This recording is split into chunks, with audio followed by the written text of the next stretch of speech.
Hello and welcome to the May 2014 energy reading. I'm Adrienne Elise. Well, we've just come out of a major month of astrology. April 2014 was epic with 2 eclipses and a grand cardinal cross.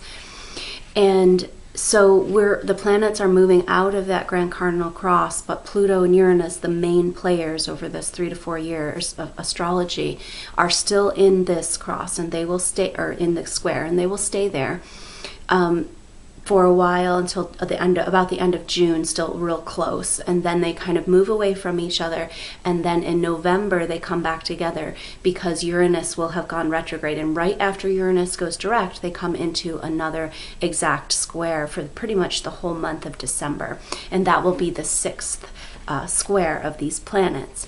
So in general, the cardinal cross has been lessening as the planets are starting to move out of that, and it was a feeling of kind of being pulled in all directions and a lot of intensity. At the very end of April, we had the 2nd eclipse, which was on the new moon, and that was a new moon solar eclipse. And eclipses are about endings and beginnings, time markings, and also what needs to be revealed. And so with that grand cardinal cross and the eclipses and that Pluto-Uranus exact square, we're really having an opportunity for some information to come forward. During the month of April, the intensity of what was going on kind of made it a little bit too intense to really know what was happening. We're just kind of getting through. And now in May, we're going to be able to open up to what this is really all about. And there's a very harmonious support for this month. So the beautiful thing that happens in May is that Venus is the biggest player, and it comes into this, it triggers this cross with Pluto and Uranus. It moves into Aries on the 2nd, and so it's going to cross over Uranus, which is in Aries, around the middle of the month. And Venus, being our planet of love, is bringing some information here, kind of coming into this cross and saying, well, what's love have to do with it? And it's pretty interesting because Pluto and Uranus were in a conjunction in the 60s, and that caused a lot of social change and the hippies and the love movement and all that. So, but now these planets are in a square with each other, and Pluto is still retrograde. It has been retrograde, and so that gives some extra oomph to the Uranus. And now Venus crossing over Uranus and then coming into that square is bringing us some new reflection and information. It's kind of like, where's the love in this? And Uranus being so powerful at this point of the square it's in the sign of Aries, which is the sign of the self. And so we've talked about this. This is a revolutionary planet. Uranus is lightning fast change. It's just boom, here it is, there it's gone. It's the Tower in the Tarot deck. And so this lightning fast revolutionary change is happening in the sign of the self, our identity. And so we're really being called to, we're having an identity crisis. And this identity crisis is, who are we? We don't maybe even know who we are. And so part of this April astrology was kind of really emphasizing this and causing so much shift and change that a lot of it was happening on the astral plane as we were sleeping. And now we're going to be waking up to what this is all about. But Venus coming in and crossing over Uranus and Aries is saying, okay, well, how do we love ourselves through this change? How do we love ourselves through this identity crisis? This is an individual identity crisis as well as collective, because Uranus is the ruler of Aquarius, and we've moved into the Aquarian age. And so Uranus is asking us to have this identity crisis, to have this radical change within ourselves. And then Venus is coming in and saying, what does love have to do with it? How do we love ourselves through this? And this is really important because we have Saturn in Scorpio, and that's been going on for a while, and now it's retrograde. And Saturn is our work and duty, the karma planet. And so that planet being in the sign of Scorpio, which is our inner depths, our inner shadow, the inner child. And so we're being called, our work and duty and karma is about bringing forward this darkness of the shadow. And what happens when that starts to happen is that it's a little bit scary. It's kind of like, ugh, I don't really want to see that stuff. I think as we awaken our consciousness, it's inevitable that we come across this energy as we look at our inner shadow. But this Uranus and Aries is telling us that how we dismantle this paradigm, these old structures that aren't working for us anymore, is exactly that. We need to clear the shadow, and we do it in our individuality first, and then we can stand up and have that self-confidence. So we have been defined by this shadow matrix. It's like a false house of shadows that's been built around us to keep us from evolving into the higher consciousness. And this is still going on. And the problem is that when we open our consciousness and we see that shadow, we say, ugh. And then the collective consciousness of the Aquarius energy and say, ooh, I'm only as good as the most evil force on the planet, and I don't like that, and I think I'm going to go back to sleep. But the important thing is here, all this harmonious support that's happening, it's allowing us to see that shadow, to face that shadow, love ourselves through the shadow, and not identify with the shadows. Like, okay, well, yeah, we've gone through some really dark, heavy stuff, about 10,000 years of it, really scary, bad movie. But it doesn't mean that it defines us. Doesn't mean that that's the truth of who we are anymore. And so in order to wake up to the truth of who we are, which is love, and Venus is coming in with that energy, we need to face that shadow. We need to release that shadow. And that's happening in the individual, one person at a time. And then we come back together in the collective and we can stand up and say no more. No more poisoning our food supply. No more controlling us with false energy in the financial system. No more spraying chemicals in our world.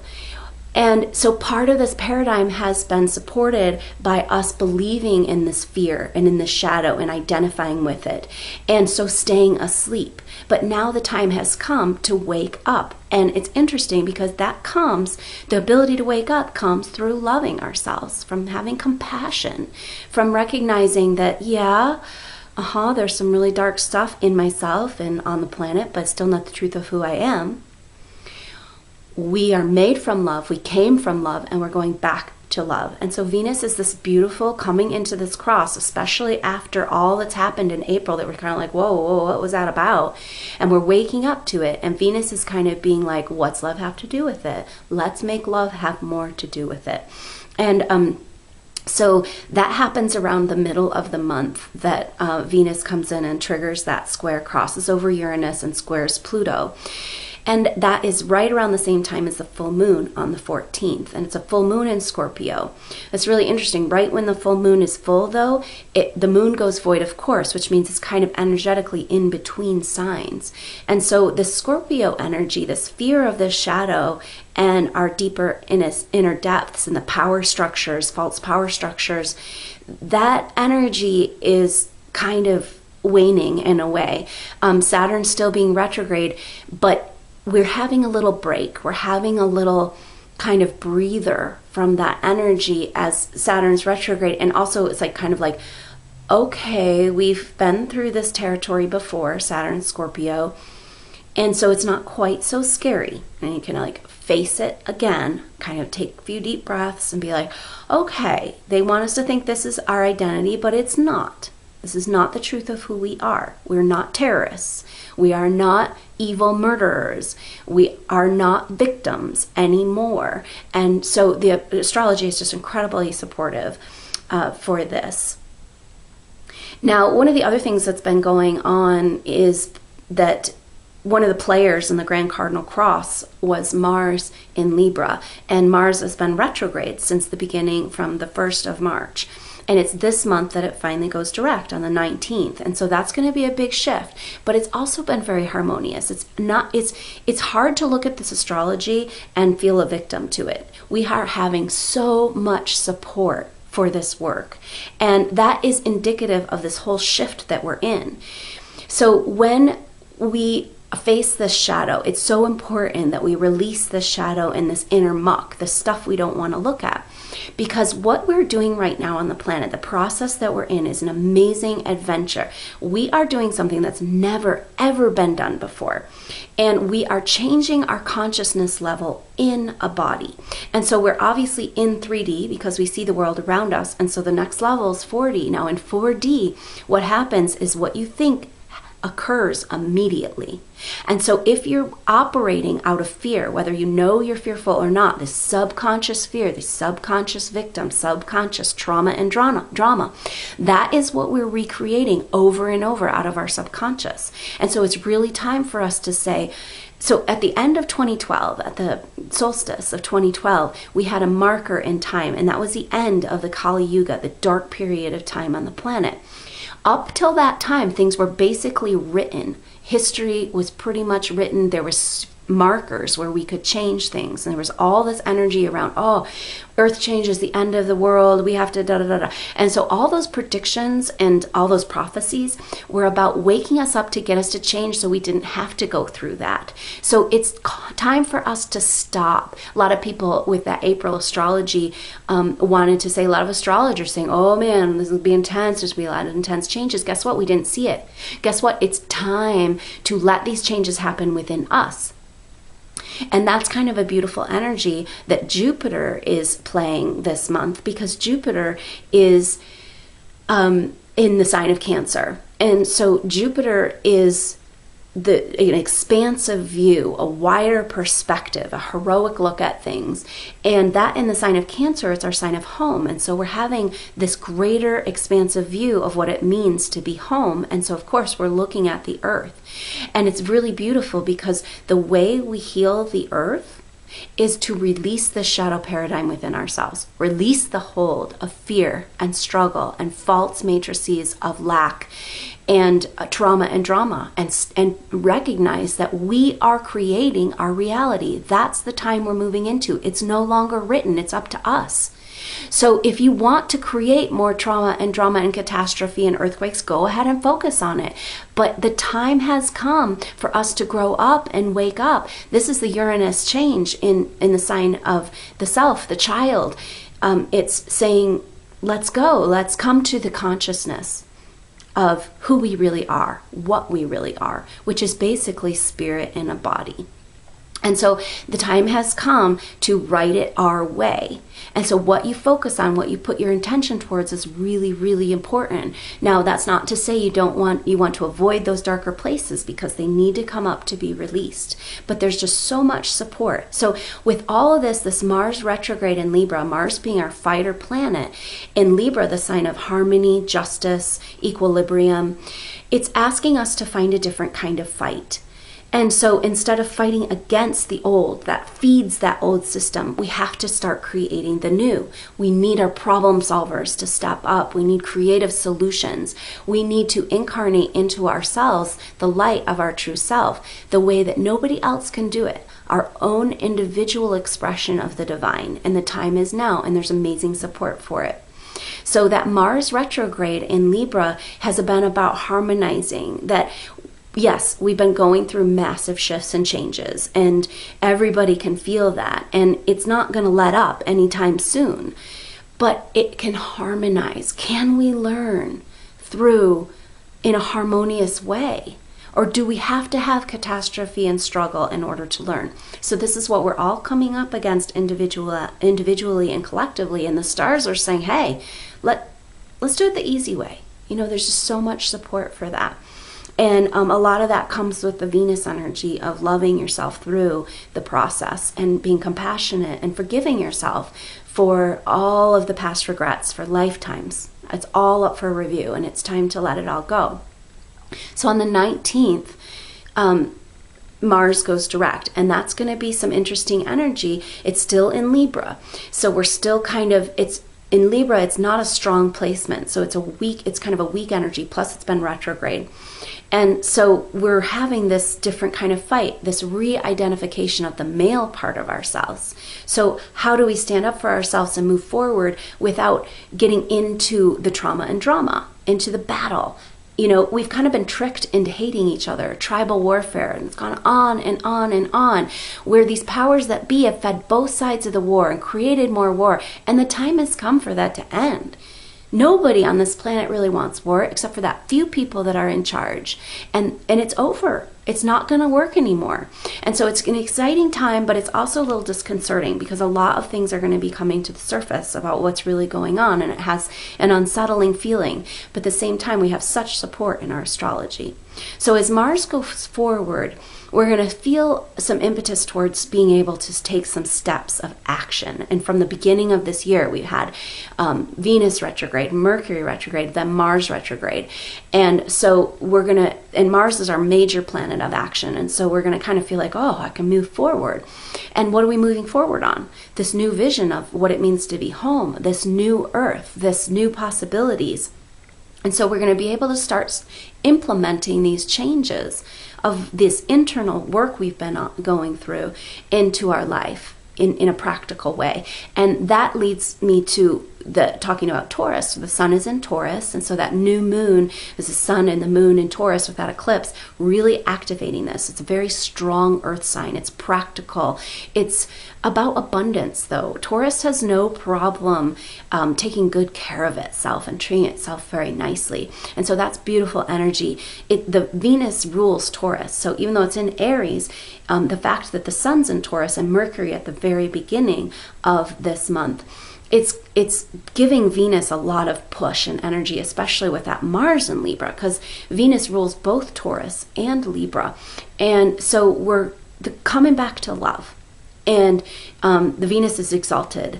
And so it's a big player as it moves through this month. And it's interesting, that energy of the 60s and how we haven't really seen that come through in this square.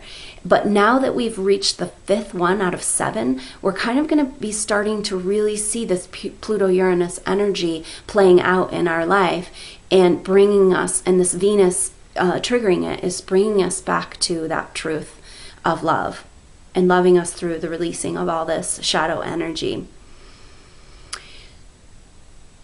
So both Saturn and Pluto are retrograde, and Saturn is in Pluto's sign and Pluto's in Capricorn, which is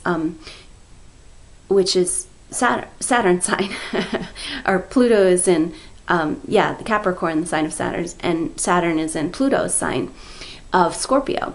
And so both of these planets being retrograde is kind of giving us a little bit of a break on this shadow stuff, as far as like, okay, it's not so emphasized. We're kind of going over stuff, but it is about the structural changes that need to happen. These are a planet of structure, karma, work, duty, as well as that inner shadow, inner child, inner self, hidden from us, the power structures within. And so both of these planets being retrograde is kind of bringing us to that territory, but we've been there before and it's not so scary. And so that's actually a supportive thing right now.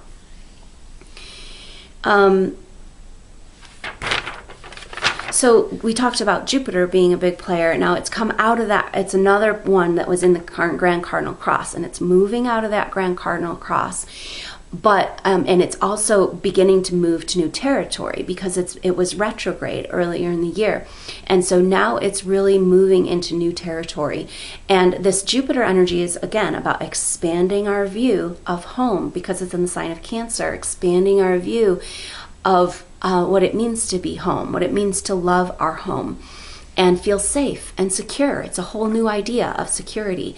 The security in our time comes from this revolution of the self, this ability to bring in our unique divine essence. When in the Piscean era, security came from conformity and being one with the collective conscious. Now we're having that collective conscious in the Aquarius energy, but with a very strong individuality. And so we need that Uranus and Aries to help us shift into that era.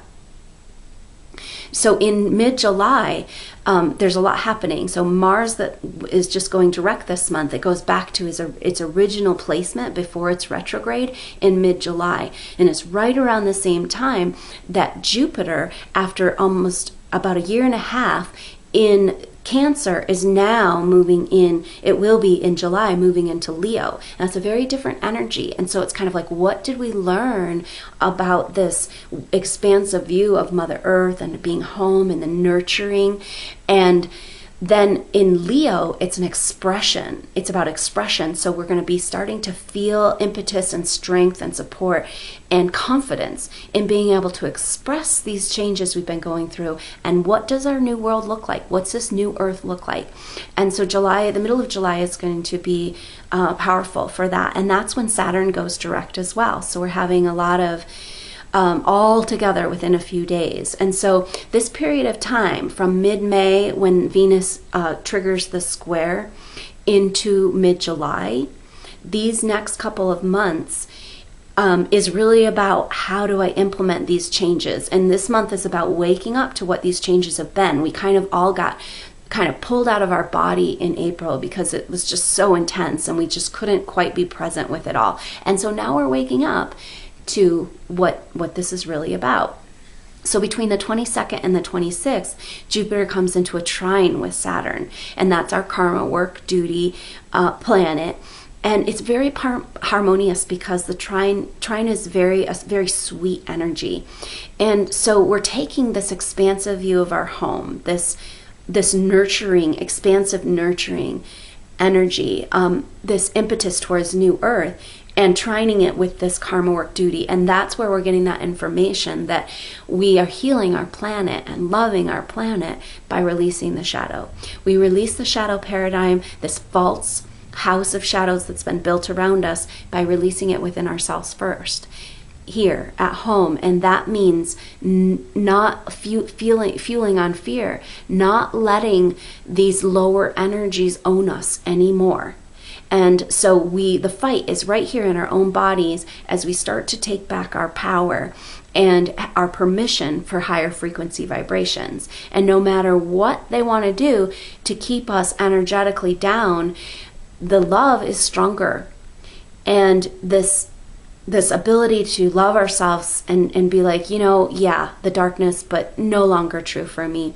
That energy is going to be really helpful and beautiful for us as those come into a trine. And so in mid-July, we're going to kind of be in this place of being like, whoa, it's all starting to make sense. It's all starting to make sense. This whole story, this play out, we're having a grand adventure play out in the stars. And so that's going to be really powerful. So on the 18th of this month, Venus, after it triggers the square with Uranus and Pluto and crosses over Uranus, it comes into a square with Jupiter, which has just left that cardinal cross. So it's still got that energy going on. But then Venus hits right into a square on the 18th. And this is the day before that Mars goes direct. And so this is going to be powerful energy. And again, it's saying love is key. How do what's the piece that we're missing around our expansive view of home and nurturing is the love. So Mother Earth, the healing of Mother Earth is about love too. It's about our loving ourselves, loving each other, and recognizing that humanity, we're generally good people. We're not really murderers. We're not terrorists.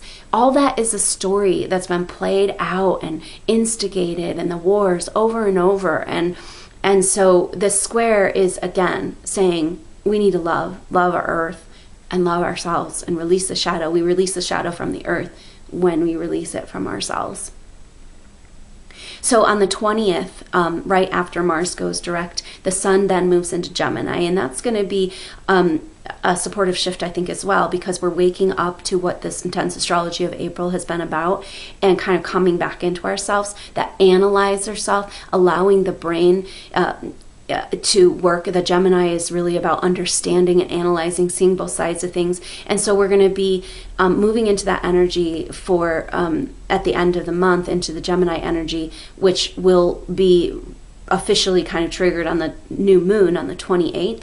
But that's going to help us kind of understand what this is all about and also start to implement, with that Mars going direct, some changes that can demonstrate these inner changes in the outer world. And that's those structural changes, it's new career, new direction, new relationships, bringing in that new energy and feeling more confident with that, feeling like we can love ourselves in this process to let go of the old and move into the new. Also on the 28th, on the same day as the new moon, Venus moves into Taurus. And so Venus is exalted in Taurus. It's the ruler of Taurus. And so that it's at home, and it's just had this beautiful experience in Aries of kissing Uranus and being like, what's love have to do with it? And then coming into its home sign. And that's going to really harmonize that Mars going direct, because it's in the sign of Libra, which is also Venus is the ruler. So Venus is just super exalted this whole month, and bringing us home to love. And on the 29th, Mercury goes into Cancer. And so because Jupiter's been in Cancer, Mercury's a messenger. And again, we're just having a lot of information come forward about what these eclipses are about, what was being revealed, what's this Grand Cardinal Cross, and a lot of astrologers are saying that this effect of those eclipses and cross is just going to continue for months. And so that Mercury going into Cancer is going to clarify the role of Jupiter in Cancer over this last year and a half, this whole era, and bring us into understanding about what we're really trying to do here. And that makes everything easier as we start to realize what it's all about. It all starts to make sense. And also then we can forgive ourselves and love ourselves. And so blessings on your journey. I invite you to check out classes I offer to really harmonize these processes. Really powerful. One is called Landing Your Soul Purpose, and there's a leadership and abundance training as well. I'm also available for individual intuitive readings. This is looking at the aura, whatever's in your way that you might not have the information you need, or next step, career, kind of bringing forward your gifts and how to work with them. And so be in touch if you would like to know more about those things. The classes are at arisingabundance.com. And I'm Adrienne Elise. Thank you so much for joining me. Until next month.